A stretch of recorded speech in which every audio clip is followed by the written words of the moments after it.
नमस्कार, मैं न्यूरोथेरेपिस्ट शिवभूषण।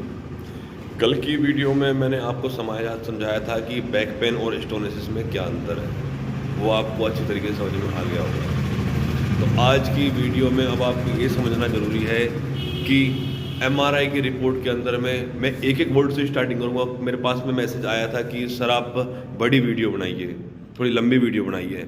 मैं वो लंबी वीडियो का मैं कारण बताता हूँ क्यों नहीं बताना चाहता, क्योंकि इसलिए नहीं बना रहा।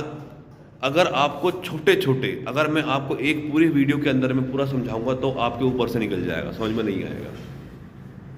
आप क्या है, अब मैंने आपको छोटी बैक पेन और स्टोनेसिस के बारे में बता दिया। अब आज क्या करोगे, पूरे दिन इसके बारे में पढ़ोगे तो आपको ये क्लियर हो जाएगा कि बैक पेन और स्टोनेसिस में क्या अंतर है। तो इसलिए मैं छोटी छोटी वीडियो बना रहा हूँ। अब आपको मैं बताता हूँ कि जो हमारे मन के होते हैं वो आप L4 L5 ले लीजिए, L5 S1 ले लीजिए। इन दोनों की मूवमेंट करवाने के लिए एक जेली होती है। उस जेली को हम बोलते हैं न्यूक्लियस पल्पोसिस। और जो उस, अब ये मत सोचिए कि वो जेली है एकदम ऐसे है, जेली है कुछ भी मूवमेंट करिए बाहर निकल, नहीं।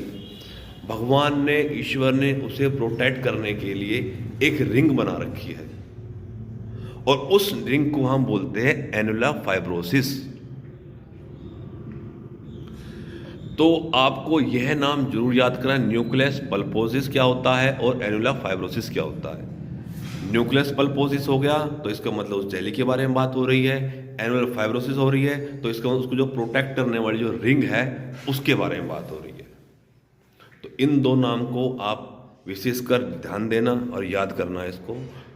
अब आपको मैं बताता हूं कि ये डिस्क जो हमारी जेली है, अब मैं जेली का नाम लूंगा, अब मैं एनुलर फाइब्रोसिस और न्यूक्लियर पल्पोसिस बोलूंगा तो आपको आधे बंदे को समझ में नहीं आएगी। तो मैं अब आपको ये मैंने एमआरआई रिपोर्ट के लिए आपको ये वर्ड बताया था। अब आप देसी भाषा में, जो मेरे वीडियो बनाने का जो मेरा रीज़न है कि आप हर छोटा आदमी जो कम पढ़ा लिखा है, जो अच्छा पढ़ा लिखा है, वो जल्दी समझ जाए इस चीज़ को। उसकी मेरा मेन मोटिव मेरा वीडियो बनाने का ये है।